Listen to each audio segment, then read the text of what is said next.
Hello everyone and welcome to my review on the beautiful, the lovely Anastasia Beverly Hills Soft Glam palette. I almost called this the Modern Glam palette. Probably purely because, you know, it's from the same line and everything, and I think I love this even more than, well, do I love it more than the Modern Renaissance? I might love it just as much as the Modern Renaissance. It's a nice, you guys. It's a treat.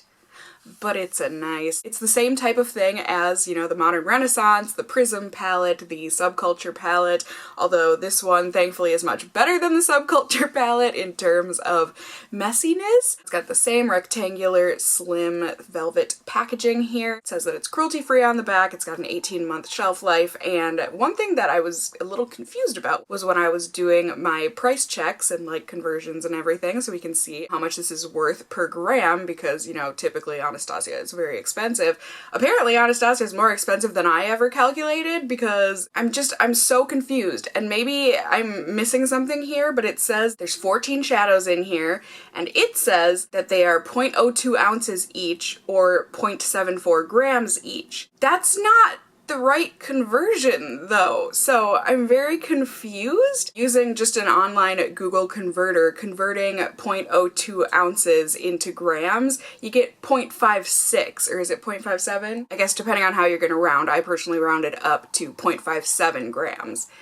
0.57 grams and 0.74 grams, like it has listed on here, makes a huge difference in the price per gram. It's a difference between, are these $4.05 per gram, or are these $5.25 per gram? I think it's the latter. So I'm not sure what's going on with that, but here you go, compared to everything. This does mean that my past Anastasia calculations have been wrong, which is a little frustrating, but you know, it is what it is. Here you go. In any case, it is the same as other palettes like the Modern Renaissance and stuff. Same grams in a palette and same price per gram then. Like I said, this has the same layout. It's got 14 shadows here. It does come with a dual-sided brush. I personally don't really care for Anastasia's brushes. The flat shader side is okay, but the fluffy side is just really, it's not so great. But there's a nice big mirror in here, and you guys, these colors just do all sorts of things to me. I love the shade selection in here. I also love the different finishes in here. In my eyes, there are 8 different matte shadows, and then there are 2 kind of like iridescent shades that can be used as toppers or on their own. There's a satin shade in Tempera. Rose Pink is kind of a mix between a satin and a metallic, and then Sultry and Bronze are definitely metallic shades. So there's a nice selection of finishes in here. There's a nice selection of colors. It's mostly warm colors in here, but some of these are definitely cooler, like Cypress Umber. Dusty Rose can pull quite a bit cool, so on and so forth. So you do have to be careful, because just because they're in the same palette doesn't mean they necessarily will work together once they go on the lids and everything, and once you're blending. I feel like, I don't know what it is, but something about, you know, you would think a warm plus a cool would make a neutral. At least, you know, like in my brain, that's kind of how things work. But then you have to think, does a positive plus a negative equal a neutral? No, not always. And that's the same thing with colors, you know, warm plus cool really usually does not make a neutral. It makes a muddy. It makes a big muddy. And that is a problem that you can run into with this palette if you're not being cognizant of which of these are heavily warm and heavily cool. Like if you're trying to blend Dusty Rose and Orange Soda or something, I mean, you can, but it's gonna be a little muddy. I don't know that you're gonna be too happy with the results. I also personally have a problem with this palette, and this is totally a personal problem, but I want to use all of the colors on my eyes, and sometimes I get a little too color happy, and like I said, it just turns into a muddy mess where I'm like using all of the matte shades, and I'm like, I'm gonna use all of these as transitions. Don't do that. Don't do that. It doesn't work. Like most, if not all, Anastasia shadows, these do have terrible fallout. Like in the, you know, you gotta tap it off. You're gonna get a lot of crumbliness. Save that pigment for later. You can use it later, but thankfully most of these, once you do tap it off and go to apply it, there's not fallout on your actual face. However, there are a couple shades that do that. Dusty Rose can be a little iffy. Sometimes it does end up with fallout underneath the eyes. Noir is horrible in that sense. I mean, it's a fine black. It's not my favorite black shadow ever created, and that's mainly because no matter how much I tap off my brush, once I go to put it on the lids, it just ends up all over. You'll see that in the tutorial for today in this video. Oh, and also something of note, some of these shades are, you know, like repeat shades. Tempera and Cypress Umber were both in the Modern Renaissance palette, and then, you know, some of them come as like singles and stuff from Anastasia, but I think curated together like this, they just are so nice if you use them correctly, you know, with the right combination of them and not going too crazy with them like I sometimes do. I think that Soft Glam is the absolute perfect name for this palette because you can go super soft with this, but I feel like no matter how soft you go and how light you go with the colors and everything, it still has that hint of glam to it. I don't know what it is about these colors, but something about it just, it's a glam look, but in a very soft way. And granted, you know, you can punch it up using the darker shades and everything and make it a lot more glam. Like, for me, this is quite glam. I know for some this is subtle, but, you know, just depends on the person. But you can go a lot softer and stuff with the pinks and the lighter shades of brown and orange in here. So I just think it's a very versatile palette if you like pinks and browns. Well, pinks, browns, and yellows, and orange. If you don't like those colors, you're gonna hate this palette. That is what you're gonna make with all of the looks that you come up with from this palette. You know, they're all gonna have that tinge of orange or pink or yellow to them, which I personally like, but I know some people do not like. I mean, this bronze color is insane. That is one of the prettiest colors ever. It's like a mix between a chartreuse and a gold and a bronze. It's so lovely. But I know some people would hate that color because some people despise chartreuse. I love it.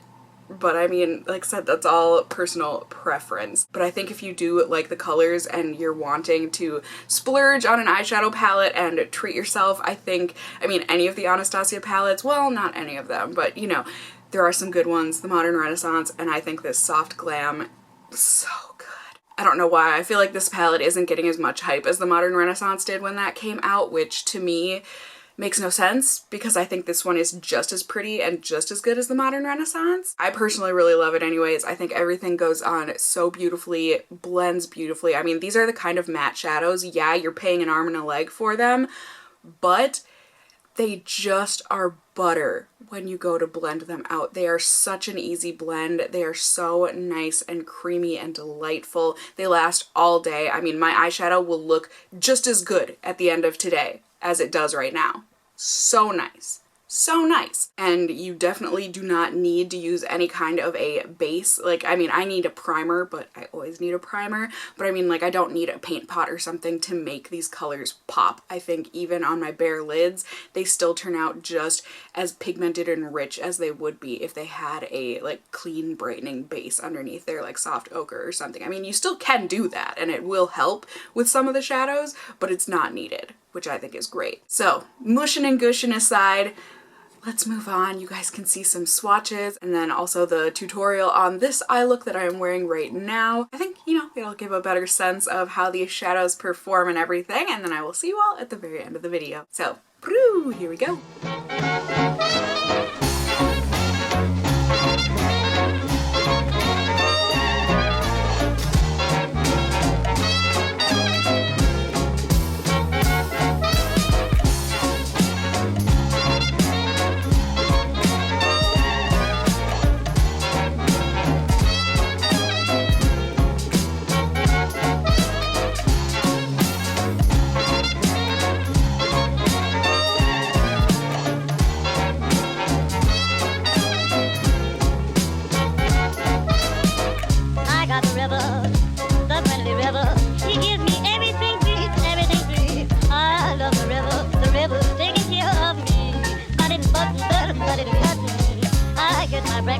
I get my supper. Without him, where would I be? Where would I be? He's just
everyone, time for my little mini tutorial here. I'm hoping I can pull this off. We shall see. But I'm going to start with mulberry, and I'm going to use a fluffy blending brush with that. Just making sure to tap off all of the excess. Very important with these Anastasia eyeshadows. And I'm going to be dotting this on the outside portion of the lid and then also the inside portion. I have already primed my eyelids, just so you know.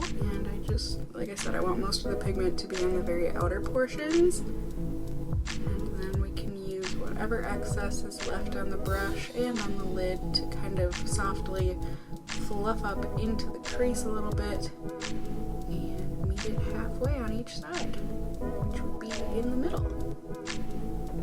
Yeah.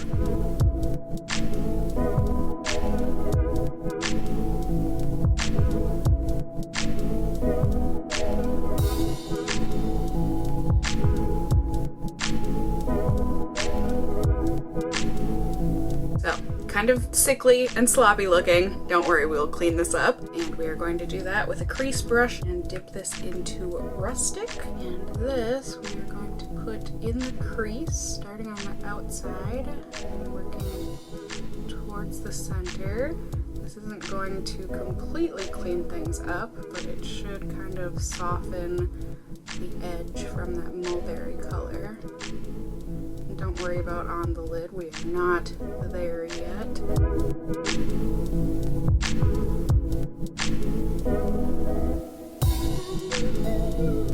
And then, scandalous, I know, I'm using an Urban Decay eyeshadow brush here with my Anastasia palette. Ooh, competition! But I am using the fluffy end, and I am dipping this into Dusty Rose, just a beautiful mauve plum pastel delight.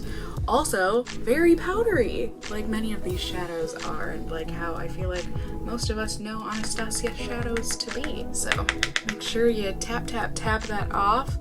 And then with this, we are going to blend even further upward. This is just going to keep things in that pinky mauve category and just a nice little blendy blend. That's the hope anyways.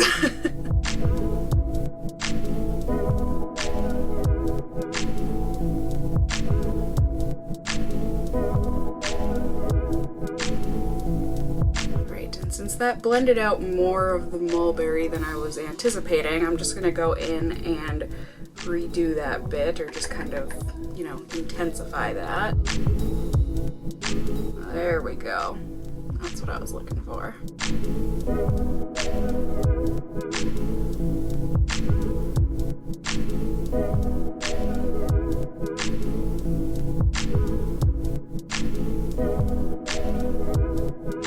Then we are going to go downstairs to Noir, and this we are going to put in the very outer portion of the lid, kind of blending that into mulberry. And we're just gonna kind of cat eye it a little bit. Yeah? Put a little point on there on the edge of the shadow. And blend this into the crease. I mentioned I'm just using a pointed pencil brush to do this, just so we can get that point on there a little bit. A little bit easier anyways.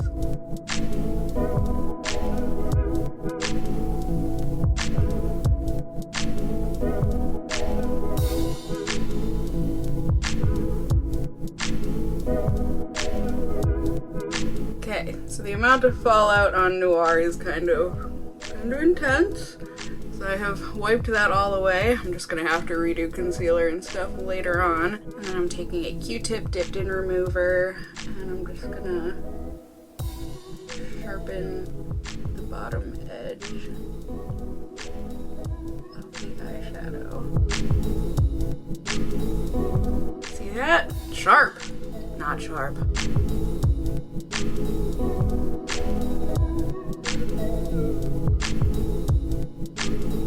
Now for the fun part, or I don't know, I think it's the fun part, we're gonna take a cream shadow brush and I'm gonna dip this liberally into my painterly paint pot. And I'm gonna be putting this in the very center of the lid. And then I'm gonna use the roundness of this brush to kind of help to create the roundness of the center of the lid. Does that make sense? Am I making any of it? And you might need to kind of layer this on a little bit just because the black shadow that you already have on your lid is gonna kind of combine with it and darken it up a little bit. If you layer, you can see you kind of get rid of that blackness. And you don't have to make this too perfect, but you kind of want to blend out the outsides of it so that it's not quite as stark. I mean, we are going to put eyeshadow over this, but you know what I mean?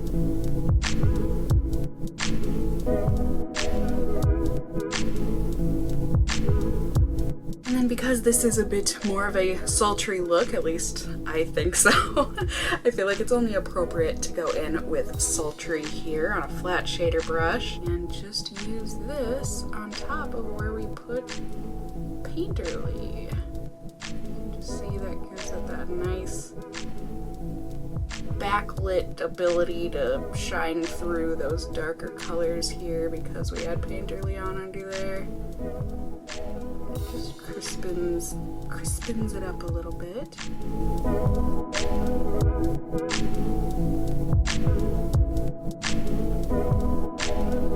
Then I'm going to be using an angled liner brush. Actually, before I do this, I'm going to go reapply my concealer. Alright, mission accomplished. Concealer is on. I also went ahead and lined my top lash line with some liquid liner, just lining up the wing with that sharp edge that we had gotten with the shadow. So now, again, I'm taking that mixture of burnt orange and orange soda, and I'm just gonna apply this on the lower lash line.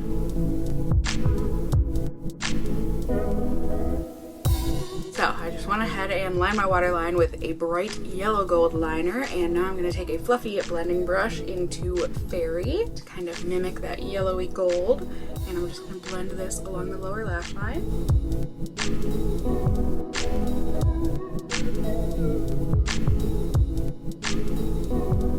And then I'm going to mix tempera and glistening together on a little detail brush and highlight my inner corner with this.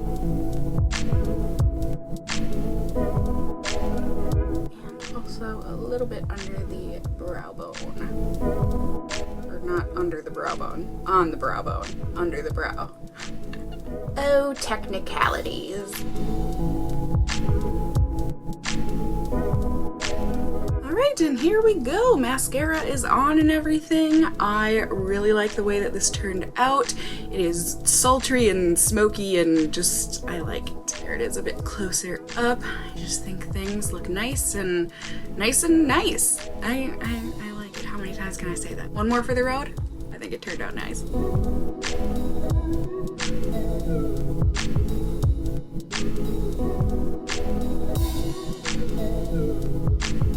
So yeah, there we go, you guys. There is my full review and tutorial and everything on these shadows here. If you do want to see more application with these shadows, I did do a get ready with me with this palette, so you can definitely go ahead and check that out. I will have it linked in a card and everything in the corner. But I just think this palette is wonderful. It is soft, it is glam, it is lovely. This will be a... this is a staple in my collection now. Like, this is one of those palettes where it's like, if you could only have 5 palettes or 10 palettes, I would make this one of them. I love it. I think it's beautiful and delightful, and the colors just speak to me on a very, very... I don't think intimate is the right word, but yeah, I just really like the colors in this palette, okay? Hopefully you guys did enjoy this video, found it helpful either way. If you did, please do go ahead and give me a thumbs up down below. I would really appreciate it. And if you're new here, hey, hi, hello, how are you? You can go ahead and subscribe if you want to see more content from me in the future. You can become a member of my casserole family here on my channel. I'd love to have you here. And as always, I just hope you guys are all doing well, And until next time, just stay well until then. Bye!